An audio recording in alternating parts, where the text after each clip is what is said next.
ஆயுசிலே ஒரு முறை ஏனும் தயவு செய்து அடியார்கள் திருத்தேரனை கண்டு தரிசிக்கணும். விண்ணப்பம் வைங்க, நிச்சயமாக நடத்தி கொடுப்பார். இந்த வருஷமே செஞ்சாலும் செஞ்சுடுவார். அவருடைய அருளுக்கு ஒரு முறை அதை அனுபவிச்சுட்டீங்கன்னா இது போல இத்தனை காலம் இந்த அருளை இழந்திருந்தோமேன்னு நினைக்க வைக்கும். அப்படித்தான் அருளுவார். கேட்டதை கொடுக்கவே மாட்டார், அதற்கு மேலே கொடுத்து தான் அவருக்கு எப்பயுமே வழக்கம். அப்படி அந்த தெய்வம் ஆழித்தேரிலே புறப்பட்டு 4 வீதிகளையும் வலம் வருவாராம். அப்பர் பெருமான் கொண்டாடுறார். தேர் புறப்பட்டு போய் இடிச்சான். எல்லா தேவர்களும் வந்து கூடியிருக்காங்களாம். நான்முகனும் திருமாலும் கொஞ்சம் நேரம் தாழ்ந்து போச்சான். ஓடி வந்தாங்களாம் திருவாரூருக்கு. தலைக்கு மேலே கையை கூப்பிக்கொண்டு ஆரூரா ஆரூரா. தேர் போன தடத்தை பார்த்து பின்னாடியே ஓடி ஓடி ஓடி போய் தரிசித்தார். தேவர்கள்லாம் அப்படி வந்து தரிசித்தாங்கன்னா நாம இன்னும் எவ்வளவு வேகமா போகணும்.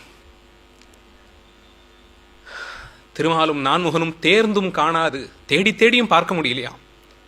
ஆரூரா ஆரூரா என்கின்றார்கள். தேரூரும் நெடுவீதி பற்றி நின்று தேர் போன தடத்தை பார்த்து பின்னாடியே தொடர்ந்து ஓடினார்களாம். நினைச்சு பார்க்கவே எப்படி இருக்கு.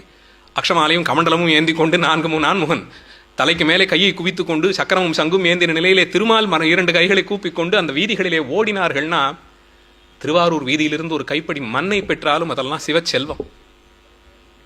எந்த தலத்திலே பெருமான் காலார நடந்தார்.